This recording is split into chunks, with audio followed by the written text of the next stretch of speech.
Yeah. No doubt. Yes, get up and get up and get up and get down. Make no mistake, you have found the one, the only Get Up Show. Power pack, racked and stacked with sports and entertainment info. As usual, I am your host, CL from New York City, joined by my partner, C-Dub, representing Chi-Town.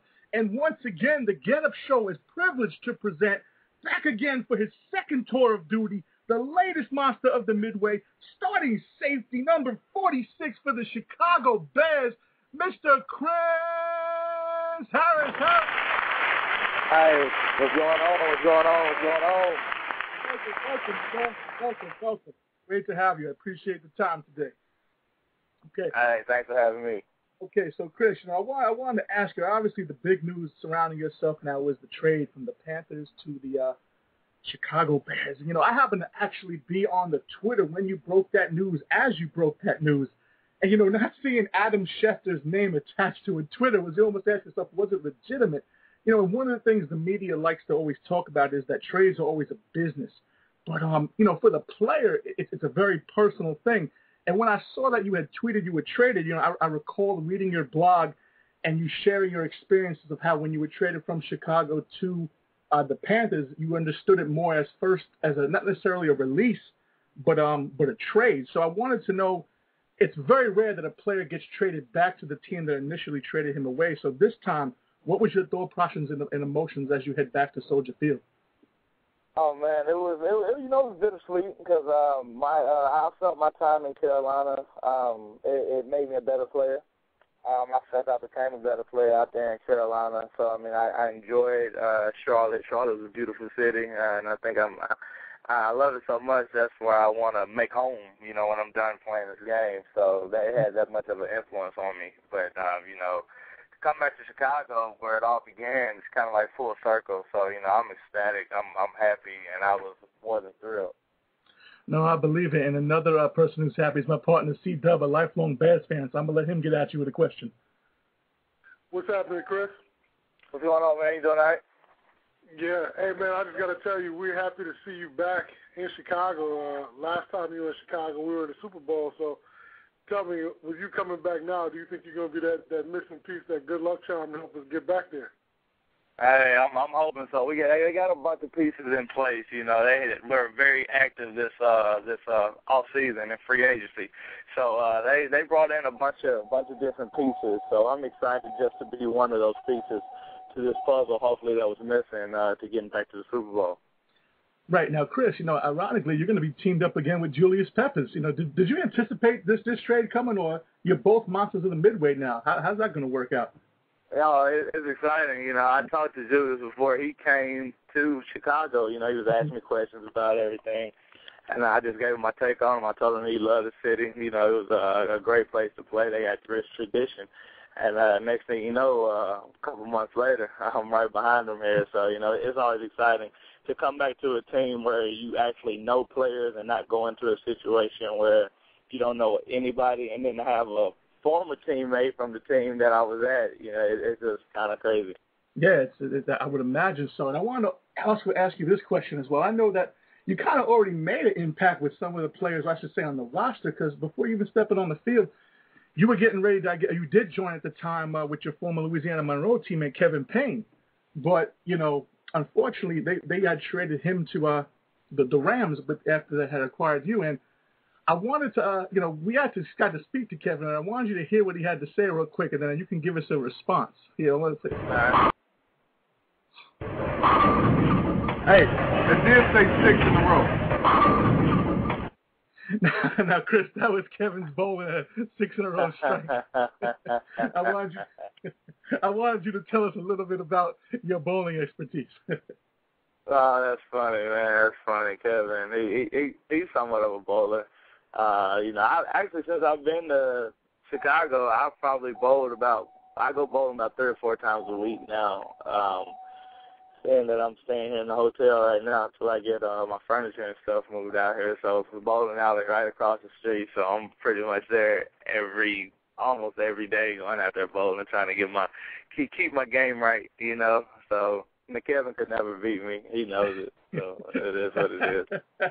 There it is. See, Doug, the man is putting it down the bowling lanes and wet. I'm going to go ahead and let you get at Chris Harris. Yeah, hey, Chris, just FYI, if you stand where I think you stand, and I'm not going to put you on blast, I think at that bowling alley last time I bowled over there, 296. So, 296. Nice, yeah. nice. I'm trying to get up to that. My high's 255 now, so I'm still pushing for that 290 range. Yeah, well, I'll give you a tip. It was the Wii.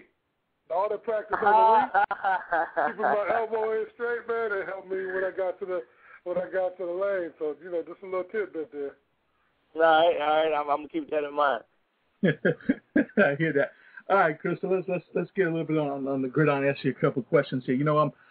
After being in that Super Bowl in 2007 versus the Colts, I could only imagine. You're burned to want to get back there. I mean, you just went to the Panthers and you led the NFL in I believe in 2007 with 8 forced fumbles and and then you had 3 fumble recoveries and 96 tackles. And I know last season started off a little bit slow with missing 3 games due to injury. So you put in about 12 solid on the field, and you racked up it's about 60 total tackles, 3 interceptions, 2 forced fumbles, a recovery, and 6 pass defenses. So what's up for the Hitman this season and trying to get back to that Super Bowl game?